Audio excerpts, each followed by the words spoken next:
A popular phrase in the zeitgeist now is toxic masculinity, and it's used to discuss sexism and male stereotypes. How has this concept manifested within the Black community? Well, I think about something that happened in a barbershop about like 10 years ago or so.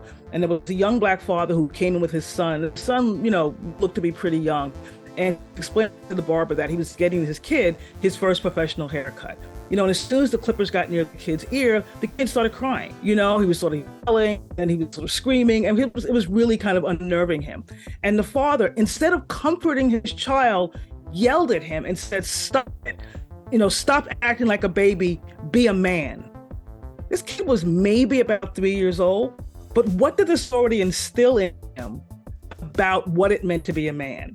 It meant to sit there and take it and not complain and not say anything. And, I feel that, boys who are raised hard don't become men, they become blunt objects, because that has ramifications for communities, but in particular for Black men. I think it's a coincidence that, Black men's life expectancies are short because they don't do the things for their health that they're supposed to, because they have to be strong.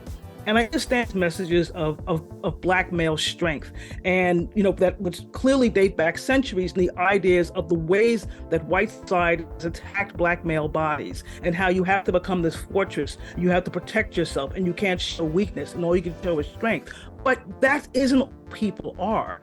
You cut off half of who you are by doing that, and so you become this machine. You are a music critic as well, so I would love to hear your thoughts on how hip hop kind of promotes toxic masculinity and the ramifications of it. Hip hop has always been tricky in that regard, because when you sort of move into the era, getting into the late 80s and the early 90s of sort of bitches and all that, then already somehow women were being denigrated. But they would be being denigrated in service of this toxic masculinity. I'm not a big fan of some of the more violent aspects of hip hop, only because most of what you get to hear, and we know that there's more to the Black community than that.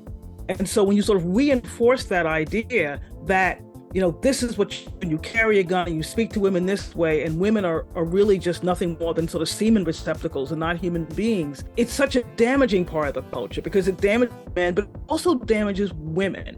And I think it interrupts the various presentations you could be getting in hip hop. You're allowed to have different kind of rock stars, right?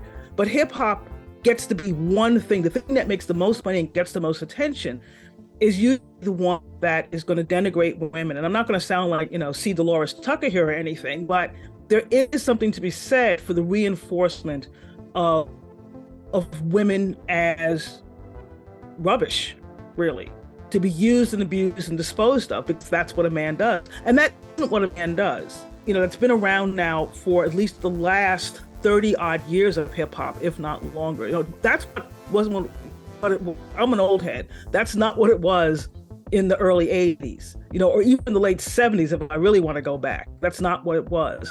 But once that took over, that became the rhythm and the voice of hip hop. And it was limiting for hip hop, but extremely limiting and dangerous, I think, for Black people.